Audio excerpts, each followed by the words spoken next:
Hi friends, இது எனக்கு கிடைச்ச முதல் ஒர்க் ஷாப்பு. என்கிட்ட வந்த ஸ்டூடெண்ட்டோட அம்மா ஒரு ஐடி கம்பெனியில் ஒர்க் பண்ணுறாங்க.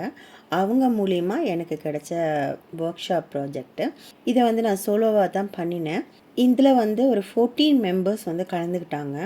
ஏஜ் வைஸாக பார்த்தா 8 இயர்ஸ்லேருந்து 16 இயர்ஸ் வரைக்கும் இருக்கிற குழந்தைங்க கலந்துக்கிட்டாங்க. அதாவது 4th ஸ்டாண்டர்ட் குழந்தையும் இருக்கும், 12th ஸ்டாண்டர்ட் குழந்தையும் இருக்கும், அந்த மாதிரி.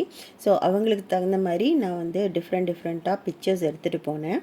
குழந்தைங்களுக்கு தேவையான எல்லா மெட்டீரியல்ஸுமே அந்த கம்பெனியே கொடுத்துட்டாங்க. அவங்கள வரைய வச்சு அவங்களோட பிக்சர்ஸை அவங்க கம்பெனியில் மாட்டுறதுக்கு. ஆக்சுவலி இந்த குழந்தைங்க எல்லாமே அந்த கம்பெனியில் ஒர்க் பண்ணக்கூடிய மெம்பர்ஸோட குழந்தைங்க. குழந்தைங்களுக்கு ஒரு என்கரேஜ்மெண்ட்டாகவும் இருக்கும், ஒரு வேல்யூபிள் என்டர்டெயின்மெண்ட்டாகவும் இருக்கும் அப்படிங்கிறதுக்காக இந்த ப்ரோக்ராமை அரேஞ்ச் பண்ணியிருந்தாங்க. எனக்கும் இது ஒரு புது எக்ஸ்பீரியன்ஸ் தான். கரெக்டாக ஸ்பாட்டுக்கு 10 o'clock நான் போயிட்டேன். 10லேருந்து 10:30 வரைக்கும் நமக்கு ப்ரெப்பிங் டைம் கரெக்டாக இருந்துச்சு. பேஸ் ஷீட்ஸ் எல்லாம் டிஸ்ட்ரிபியூட் பண்ணி, அப்புறம் அந்த கேன்வாஸ் ஷீட்ஸையும் எல்லாருக்கும் கொடுத்து, ஓரெல்லாம் மாஸ்கிங் டேப் வச்சு ஒட்டி, அப்புறம் அவங்கவுங்களுக்கு தேவையான கலர்ஸ் அவங்கவுங்க இடத்துல வைக்கிறது. இந்த மாதிரி அவங்களும் அந்த கம்பெனிலேருந்தும் 2 பேரை எனக்கு ஹெல்ப்பிங்க்கு கொடுத்துருந்தாங்க. ஸோ அவங்க மூலயமா எல்லாத்தையும் அரேஞ்ச் பண்ணிவிட்டு அதுக்கப்புறம் தான் குழந்தைங்கள உள்ளே கூப்பிட்டோம். ஸோ அவங்களும் அந்தந்த இடத்துல செட்டில் ஆனதுக்கப்புறம் அவங்களுக்கு தேவையான பிக்சர்ஸை அவங்களோட ஏஜ் வைஸாக கேட்டுட்டு நான் டிஸ்ட்ரிபியூட் பண்ணினேன்.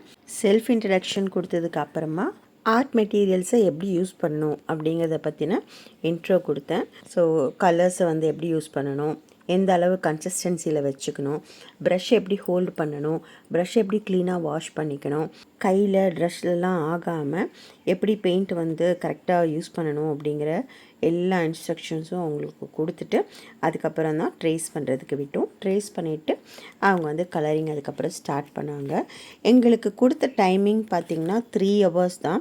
3 ஹவர்ஸ்க்குள்ளே அவங்க இவ்வளோ அழகாக எல்லோரும் முடிச்சிட்டாங்க.